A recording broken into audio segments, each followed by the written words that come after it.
Okay, so let me share my favorite things to play with.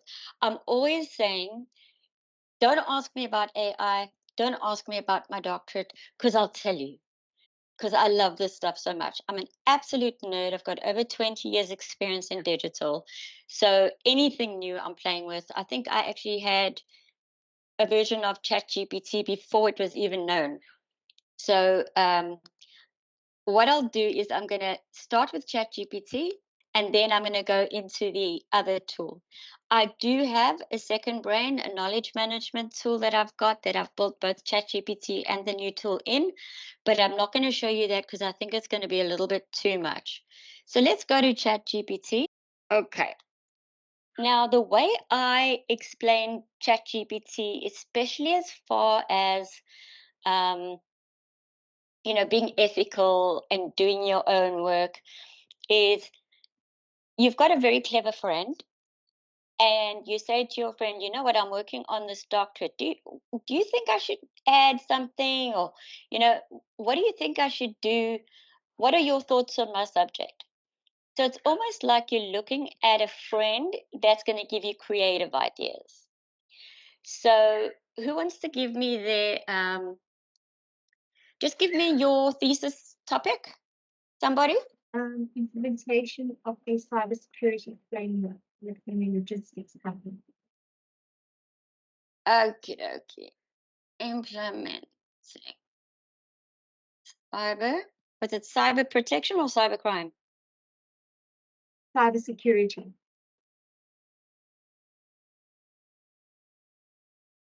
Okay. So what's really important for ChatGPT is it's only as good as what you put into it. So the prompt is really important.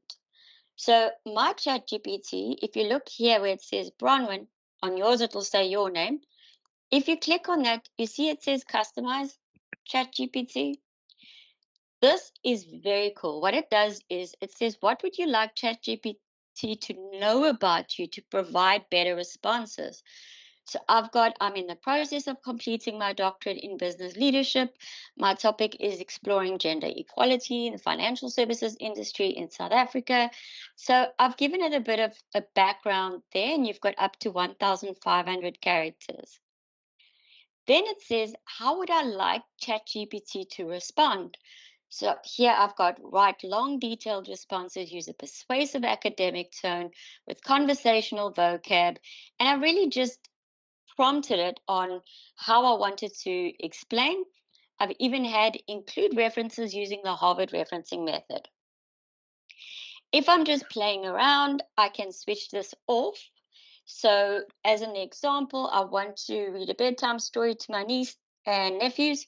Let me show you an example, actually. Let's just go in here. So I want to come up with a story on for my nieces and nephews. So we wanted to talk about a dog that while the humans are sleeping, it gets on the laptop and it starts eating ice cream. So this was generated literally yesterday in the meeting, and it took like maybe 2 minutes. Then I said, write a children's story about a dog. So here, write a bedtime story about a clever dog who works on his owner's laptop and eats ice cream when they're not at home. And there, within seconds, I had this beautiful bedtime story.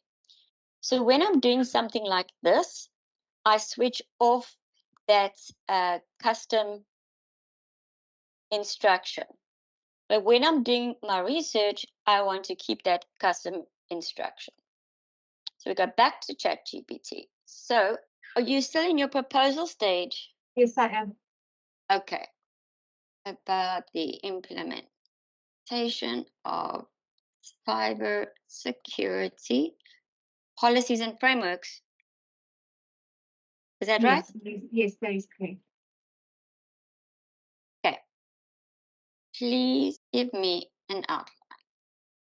So this is where I love ChatGPT because it's going to give me an outline, or it's going to give me some information that maybe I didn't actually think about. So when it comes to stuff like this, it's really cool because, again, I'm not expecting to get highly academic, fantastic stuff. I just want to brainstorm with ChatGPT. And I literally use it to come up with ideas. So if you look at my WhatsApp, you see it says woman influencer. I brainstormed with ChatGPT to come up with a word that encompasses woman and influence. And it came up with this one. So I use it as if I've got a graphic designer or a copywriter. I don't see ChatGPT as uh, the best academic source. But this one is pretty cool. So it's given you a very nice outline here. It's Yeah. given you some research phases, some milestones. So I love ChatGPT when I want to get my creative juices flowing. So I want to show you another one. So this one I said to ChatGPT, please create a realistic timeline for my research, considering that I work full time during the day and need to do my academic work part time. This may mean that it takes longer, but I'd rather have a realistic time frame to strive towards. So it says, considering your full time work commitments and need to balance academic research as a part time endeavor, here's your realistic time frame. So it gave me from January to December. It split it up into the first half and the second half. And it told me dedicate evenings and weekends to defining your research questions, conducting a literature review. So this was incredibly helpful. Goes into year 2, goes into year 3, and year 4. So it says a 4-year timeline provides a realistic framework. So here again, it's as if I'm asking a buddy, um, how that maybe has some knowledge, but he's not my supervisor or a professor. I'm just asking somebody come up with these ideas for me. If we go back to our previous chat on cybersecurity, I'm going to say, please write the introduction chapter and use referencing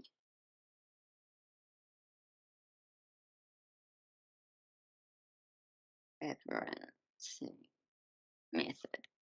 Sometimes it will remember that I've already instructed it to do so, but sometimes it doesn't. So I like to pop in that Harvard thing. So based on what it gave us here, remember it said the introduction, we've got the background, problem statement, etc. Let's see what it gives us now.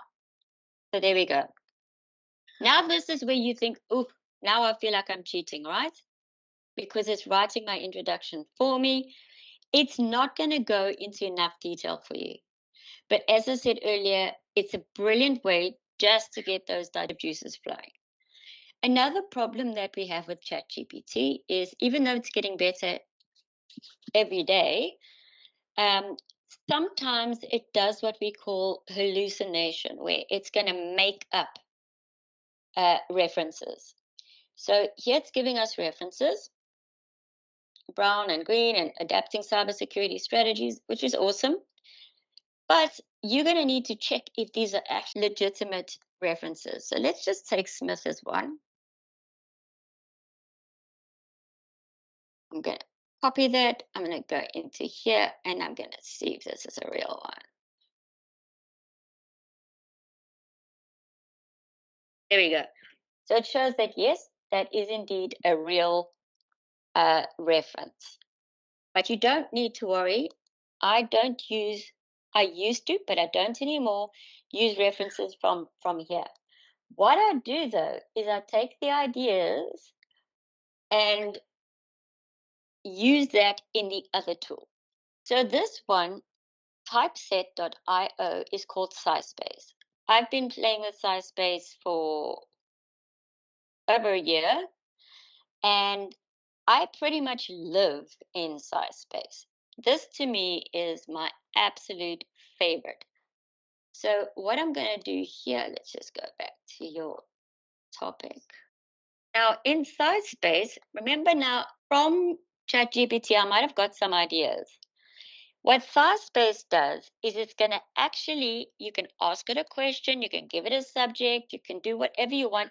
It's going to go look for academic sources. If you ask a question, it will look for academic sources that answer your question and or pertain to your subject. So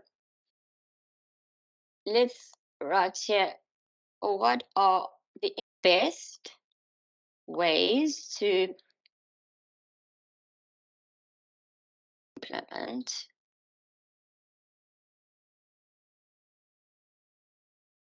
if it's a question, you put a question mark. Now, what it's going to do is it's going to look through academic papers and it's going to see which papers it can come up with that's going to answer this question. Also say, actually, I only want papers from the last 5 years or the last 3 years. Go ahead. Okay, here we go.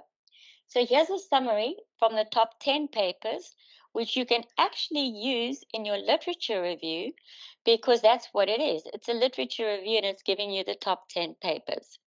You can either do top 10 or top 5. I like top 10.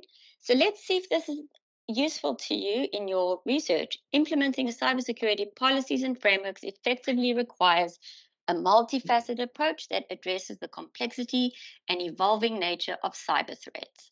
So it's already giving you information like it's really understood the question. Sorry, was that a comment? Yes, actually. What's up, Jenny? No, I'm saying it's actually giving you the significance of it already. So Yeah, which is super cool, right? yes. Then it shows you at the bottom here which paper it's referring to. And it will be the top 10 that is in the list. Now let's say I like this one. I'm going to click on it and I can either say show more like these, like this one, or remove those that I haven't chosen out of the 10.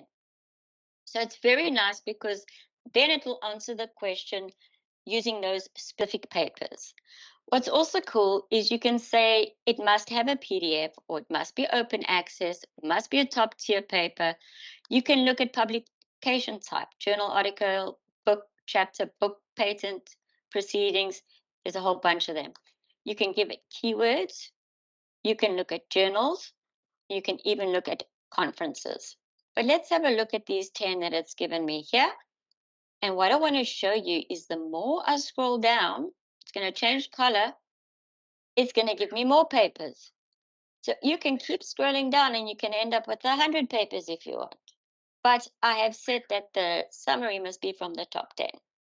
So I use this a lot. It's great to use when you're asking a question like you're putting in your objectives or you put in your research question. It's extremely helpful. You've got different columns. You can see I've added all of them and you can create your own column. So let's say there's something that is specific to cybersecurity. You might say the antivirus brands used. And you're telling it to look through all of these and to come up with that. So let's have a look at what I've got here. So this one, paper number 1 doesn't have many insights. Paper number 2 says implement cybersecurity policies and frameworks by assessing security systems using electronic signatures. So it's really given you great insights from the paper. Too long didn't read is awesome because it's another summary. In this article, the authors found that risk maturity level, cost, and certification are the 3 most significant components of CFS implementation for firms. So without having to even read the document, you can see that it's given you a lovely summary here. But that's not all. What were the conclusions that came from this paper? Summarize the abstract in 2 lines. What methods were used? Summarize the introduction. Give me the literature survey. What were the limitations of this specific paper? You can see the more I go, it's still thinking. What were the results? And what are the practical contributions and implications? So for all of these, it's going to fill out all those columns for you. which is amazing. So based on this, I can actually export this to Excel, which will give me all of these, the 40 papers. You can see now I've got 40 because I scrolled down a little bit further. It'll give me all 40 papers with the columns. So let me show you what that looks like. The history of financial services industry in South Africa. So this gave me 40 responses. Okay. So let's have a look at this one. This is a journal article. Please excuse what it looks like just because there's a lot. That's the title. That's the volume. That's the number. That's the document object identifier, which is its address on the internet. That's the abstract. That's the year. So you can only see these at the bottom. I apologize for that. This is the journal that it came from. These are the authors. Then it tells me which page, gives me a lovely URL if I need it. Are there insights? Too long, didn't read. So summarize the paper for me. There's the conclusions. Summarize the abstract. And it's got all this information for all 40 papers. In Scispace, they showed us this cybersecurity framework. It was done in February 2023. So you want to know a little bit more about this. So let's click it. It's going to open it for us. And it's going to give you this little co-pilot over here. So there's the paper. Now you can ask questions. So you can say, summarize the abstract in bullet points. This is Copilot in Scispace. So there we go. It's given me a lovely summary over there. I'm going to show you what else it can do. Let's go back to home. When you say talk about not the full one, open source, whatever. In your experience, from what you filtered so far, I mean, the world is so full of content. Is it worth limiting your search to only free papers, only top tiers, all of that kind of stuff? Like, will you still get deep enough, or is that going to be too superficial? I get deep enough, and what else I get is if it's not an English paper. So let me see if I can show you an example of that. So now it's going to look for subjects relevant to this specific question. That's 2016. We don't want that. So let's tell it we want them in the last 5 years. Go for it. There we go. So here's some very nice ones. I'm just going to keep going down because what I want to show you is very often it will even show you foreign documents. Like I've had some French. There we go. This one. See this one? This Indian one over here? You can still use it because it's giving you the summary. In this article, this is what it says. These were their conclusions. So whether you're actually wanting the full PDF or you don't need it, it doesn't matter. You still get this depth of information based on what Scispace has given you. And if you want to dig deeper, you can go into the document and ask questions, and it will answer them in English, even though the document isn't English. So let's go into this one. You can highlight this and say, explain text. There you go. Wow. Just talking about a case study over there, which is really cool. Okay, let me show you what else it can do. You can upload a PDF. You can upload multiple PDFs if you want. I'm going to upload this file.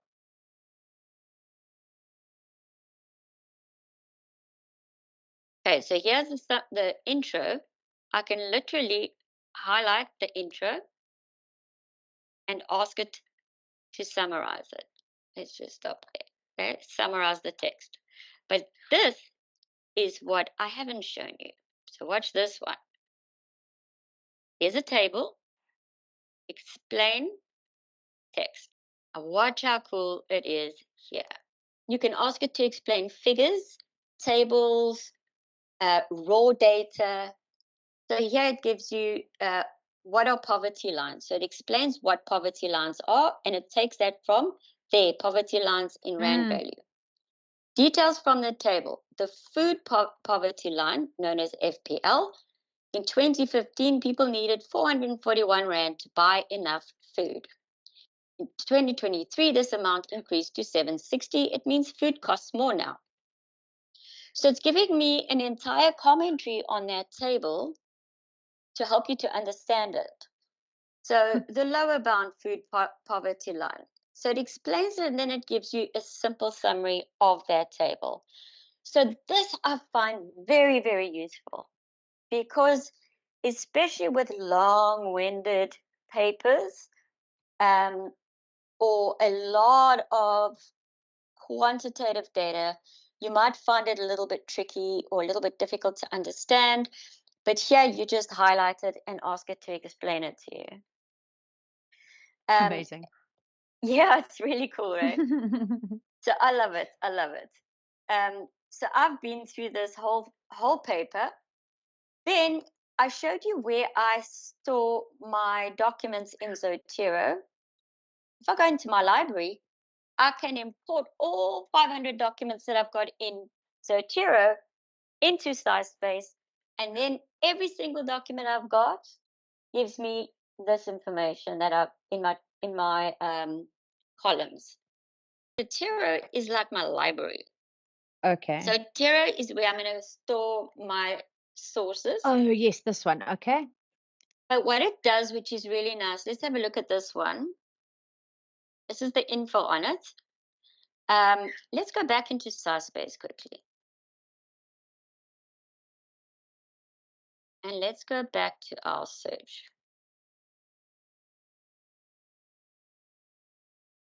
Cybersecurity frameworks. Okay. I hadn't intended to show Zotero because I was just going to do two, but I'm very happy to share. So you see the DOI, or the document object identifier. Okay. I'm going to copy that link. Then I'm going to hop to my library and I'm going to add it. And you give it some time. There it is. Cybersecurity frameworks. It's a journal article. See here? It gives me the title, the author, the abstract, the publication, the volume, the issue, the pages, the dates, everything that you're needing to cite this paper. So if I'm in Word and I now want to cite that paper, I've got a Zotero plugin over here where I'm going to say add citation, cyber security. That's the document. Go for it. Oh, wow. Last point on Zotero is you can see now I've referenced it in this document. At the end, I can say add bibliography, and then what it does is, using the Harvard method, it's going to add every source that I have cited in my documents. That alone, I think, is worth adopting the tool. Here you can see the Dr. Braun research. I mean, there's a ton of it. I do color code as well. I color code stuff so I know if it's been filed, if it's work related, if I've read it, if I've used it. Yeah. I create my own tags. Another nice thing about it is you can create notes in my documents on my iPad if I want. Or here, so let's say I want to highlight this. And I want that to be green. Or I can annotate it. I can say put all my highlights and annotations into the notes. So here's the notes. It shows me there's my first highlight. Oh, wow. There's my second highlight. And that's what I wrote on the page. Oh, that's helpful. It's very helpful. So this is in Zotero. This is really fantastic. So let's go back here into Scispace. Okay, so you can save your search term, literature review. I just want to see my saved searches over here. I've got 12 of them. How does South Africa compare to other countries? If I click it, what it does is it's not going to give me the same results it gave me in the first time. It's going to refresh that search. So let's say you got to the end of your thesis or something and you want to check if anything has changed since you did your original literature review. You can go back into that same search and have a look at what's changed. I'm going to go into my library quickly. Remember, I've categorized my folders. So if I want to do a search on a specific topic, and I know I've got it in my library, let's say global trends in business, I'm going to click on that folder, and now I can ask a question. And what Scispace does, it's going to only look at all the documents in my folder to answer that question. What are the 10 key global trends in business? Let's see what it does. So it's chosen 4, and you can see there. So if you've got a lot of content already and you're wanting to kind of have a look at it or compare different papers, you can do that. I just stick them in different folders. You can upload as many PDFs as you want. You can extract data. So you can upload maybe raw data and extract some info. You can paraphrase. That's also very useful.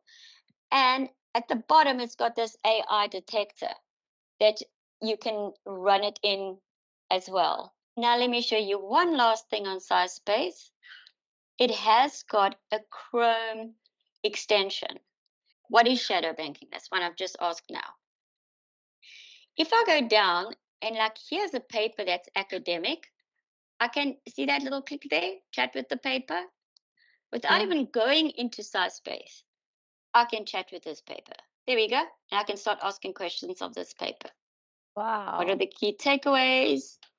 And it will answer those questions. So let's pretend these two different tools, Chat GPT and Scispace, are human beings, Chat GPT. So that's your buddy that you just want to run ideas past. You kind of want to open your mind a little bit, get your creative juices flowing. Scispace is your research assistant that you're in the laboratory doing research, and you say to your assistant, listen, I want you to analyze these, or I want you to find me some sources that speak about this specific thing. And it's a scientific assistant that's going to go and help you find what you're looking for. That's Scispace. And that's how I use the two. Because I use these both so much, I sometimes forget I'm speaking to software. And I've even said, thanks. Oh, I love that. That is the coolest thing ever. And not realizing that this is just software. But that's because I think of it in that way, that I've got this buddy that I brainstorm with, and I've got this research assistant that helps me by making my life a little bit easier to get things done. And with both of them, it's not that you're not doing your own work. Remember when we learned how to do maths, we had to count on our fingers? But then when we ran out of fingers, we were given a calculator. Yeah. Then when it got a little bit more difficult, we could use Excel. All this is a tool. And a lot of people are afraid that it's going to make our jobs redundant. I believe the biggest threat we have is that if we don't know how to make ourselves better at what we do, then our jobs will become redundant. So play with it as much as you want. You can't break it. Play with them. Get to know it. Especially Chat GPT and Scispace, and then Zotero, which I use as my referencing tool. There's another one called Mandalay. Thanks so much, and good luck with your work, guys. Thanks, you too. Cheers. Cheers. Bye.